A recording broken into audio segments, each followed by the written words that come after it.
automobilistes. Vos réactions suivent dans notre bulletin de nouvelles. Au sommet de l'OTAN, le Canada annonce une aide militaire supplémentaire de 500 millions de dollars à l'Ukraine. La vente de véhicules neufs à essence sera bel et bien interdite à partir de 2035 au Québec. Et la pression continue de monter sur Joe Biden pour qu'il se retire de la course en vue de l'élection présidentielle. Ah oui, autrement dit, c'est qu'à partir de 2034, c'est la dernière année où il y aura des véhicules neufs à essence qui seraient vendus au Québec parce que le ministre de l'Environnement, Benoît Charette, a confirmé, le ministre québécois de l'Environnement, qu'il y aura le dépôt du projet de règlement là, cet automne pour effectivement interdire totalement la vente de véhicules neufs à essence en 2035. Il y aura des consultations publiques qui auront lieu dans les prochaines semaines et le projet de règlement sera ensuite adopté. Au printemps dernier, la province comptait environ 270 000 véhicules entièrement électriques ou hybrides rechargeables.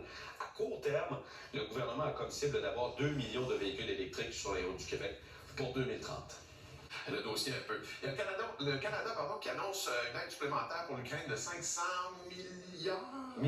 Près d'un demi-milliard de dollars quand même. C'est des nous pareil pour l'Ukraine de la part du Canada, alors que le sommet de l'OTAN se poursuit. Et d'ailleurs, pas juste l'argent pour l'Ukraine, le Canada qui a aussi annoncé enclencher un processus pour l'achat de jusqu'à 12 sous-marins à propulsion classique. C'est vrai, là, on a sorti le chéquier là, en marge du sommet de l'OTAN qui se tient cette semaine à Washington. Donc, on indique vouloir se permettre de détecter, prévenir les menaces et de contrôler nos voies d'accès maritime.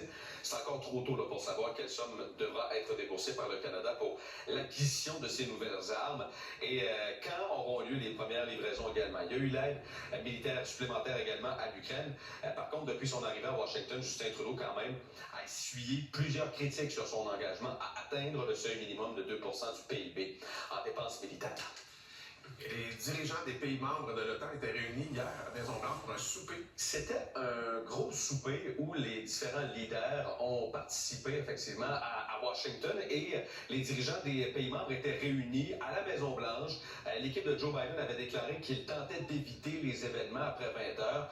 Et depuis des mois, là, particulièrement depuis le premier débat présidentiel, les faits et gestes du président américain sont scrutés à la loupe en raison des doutes sur son état de santé. Il va faire face à un test aujourd'hui. Il doit donner une conférence de presse à l'heure du souper. Pas un exercice qu'il apprécie particulièrement, surtout que dans ces circonstances, disons qu'il n'a pas droit à l'erreur. Il y a de plus en plus de pression en Joe Biden pour quitter là.